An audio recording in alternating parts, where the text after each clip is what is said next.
नमस्कार beam news को प्रथम स्वागत। ब्रह्मपुर सहर में अपराधी माने खोला खोली चैलेंज देउछंती एठाकर पुलिस को। तेबे एही उपरे जदि आमे कहिबा आम सहित कथबार्ता हेबापई रहिछंती आईनजीवी वरिष्ठ आईनजीवी प्रदीप कुमार बेहेरा। सर कौन कहे आपण तो जड़े अपराधी माने क्राइम लॉयर्स तो अपराध किपरि घटुचे एवं यहाँ किपरि रोका जाय पारिबो। तल दिने आरसी सिंह सार ब्रह्मपुर जो एसपी दायित्व नहीं 12-13 वर्ष तले ब्रह्मपुर में 50 ରୁ 60 गोटी 52 टू 60 गोटी खंडे एनकाउंटर होता। दीर्घ 8-10 वर्ष है संपूर्ण साइलेंस थिला ब्रह्मपुर सहर। किंतु हठात अपराधी माने पुणी राजरास्ता को पलि आसी खोलम खोला पुलिस को चैलेंज दौरान बीच रास्तार लोकों सम्मुखें सर्वसम्मुख में पब्लिक रे हाणुचंती।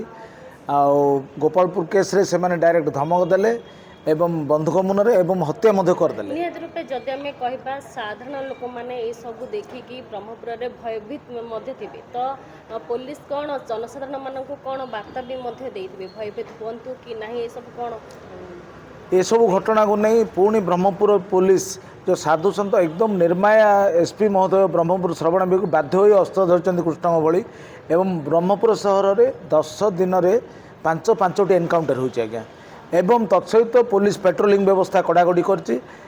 फुट मार्च कर प्रत्येक एरिया रे खोद आईजी नितिन सागर सार एसपी महोदय एवं संपूर्ण पुलिस टीम प्राय 250 ରୁ 300 पुलिस प्रत्येक गली कंदी बोली फ्लैग मार्च कर लोक से माने आस्था दौरान बर्तमान आमे आपण अच्छु आपण मैंने भयभीत होवार कौन कारण ना।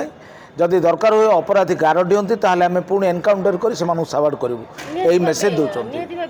दिन को दिन गोटे गोटे मुंड गड़ुछि अपराध माने अनेक चैलेंज दे माने खुलम खुला चैलेंज दौरान।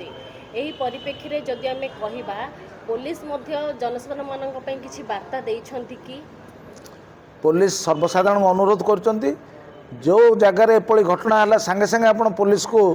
जनातु एवं वर्तमान पुलिस गोटे नुआ तरीका आरंभ करछि जेते पुराना अपराधी अछंती सेमानंकर घरु जाई आईडी कार्ड कलेक्ट करचंती एवं सेमानंको व्यक्तिगत आधार करी सेमानंको ऊपर टिक्की निखी खबर वर्तमान पुलिस रखुची जेमिति द्वितीय अपराध ब्रह्मपुर रे आउ जेमिति खोला खोला न हुए एवं अपराधी माने मध्य जेहेतु पुलिस गोपालपुर केस रे ट्रांजिट रे आनी रास्तारू से माने पळै जुथुवा समय पुलिस दुई जन को एनकाउंटर करछि जोटा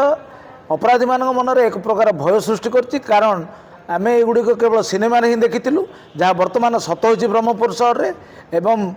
जनसाधारण मध्य आस्था बढ़िबार लागिछि वर्तमान एवं अपराधी मन रे भय मध्य बढ़िबार लागिछि आज्ञा एवं गणमाध्यम जरिया रे मोर अपराधी भाई मानक अनुरोध करछि जदि आमे कहबा आपण जने सीनियर लॉयर मध्य अछंती क्राइम लॉयर अछंती आपण युवपीढ़ी को कौन वार्ता देबे एही लोक मानकू कौन वार्ता रहबा आपण पई युवपीढ़ी सुनंतु मु युवपीढ़ी को तो वार्ता देबी प्रत्येक जगह जो जगह क्राइम होचे सेठू आपण माने दूरे जांतु। द्वितीयतः अपराधी मानकू मोर गोटे डायरेक्ट अनुरोध गोटे बड़ भाई बोली भावंतु अनुरोध करछि मु आपण माने अपराध रो क्षांत रुहंतु आपण माने अन्य को आघात दउचंती निजे मध्य आघात खाउचंती एवं जेल रे जीवन काटुचंती। वर्तमान पुलिस तो रक्त मुखा हो जाए आपण मानकू गुली करुच्ची एभली परिस्थिति रे आपण माने सुधुरी जांतु मुख्य रास्ता को फेरी आसतु आपण माने मध्य ब्रह्मपुर गंजाम जिला ओडिशार जो भाईचारार सहर परिचय। जदि भल लगे आम चैनल को लाइक सब्सक्राइब एंड शेयर करें।